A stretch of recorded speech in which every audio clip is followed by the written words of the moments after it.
So Jasper Ellens just dropped what looks like the accessory pricing for the upcoming DJI Mini 5 Pro. And before we dive in, I've got to say, it's looking pretty promising. Oh, and quick deal. To stay in the loop on drone leaks, just tap subscribe. Now, here's the thing. We don't have the exact prices for the actual Mini 5 Pro combos just yet.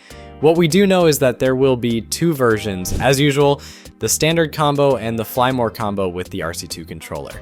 But let's talk about the juicy stuff. The battery pricing caught my eye in a good way. DJI seems to have lowered the cost of flight time upgrades, which makes them way more tempting. The standard intelligent flight battery dropped from $99 to $69, roughly 30% cheaper. The Plus battery down from $145 to $99. That one gives you longer flight time, but yep, it does push the drone over the 249 gram limit, so keep that in mind. Still, for spares and replacements, that's a solid saving. Charging hub and ND filters, pretty standard. $49 for the hub and $55 for filters. But here's the twist. The filter sets are actually different. The Mini 5 kit lists ND8, 32, and 128, while the Mini 4 Pro set was ND16, 64, and 256.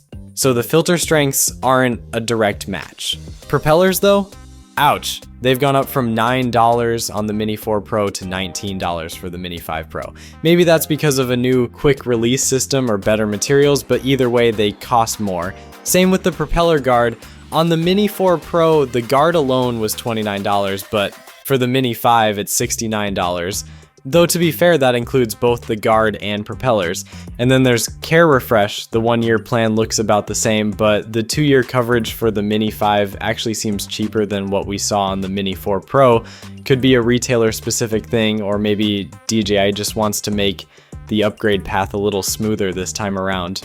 So overall, it feels like DJI is shifting the cost balance. Consumables like props and guards are pricier, but the bigger ticket items like batteries and hubs are more affordable. Makes sense if they want people to invest in flight time upgrades instead of holding back, but remember, all of this is based on leaked pricing. Nothing's official until DJI lists it on their store, so take it as likely, but not guaranteed. And that's the rundown on the leaked Mini 5 Pro accessory prices. We'll keep tracking updates, so stay tuned, and if you found this helpful, hit subscribe so you don't miss what's next. Peace.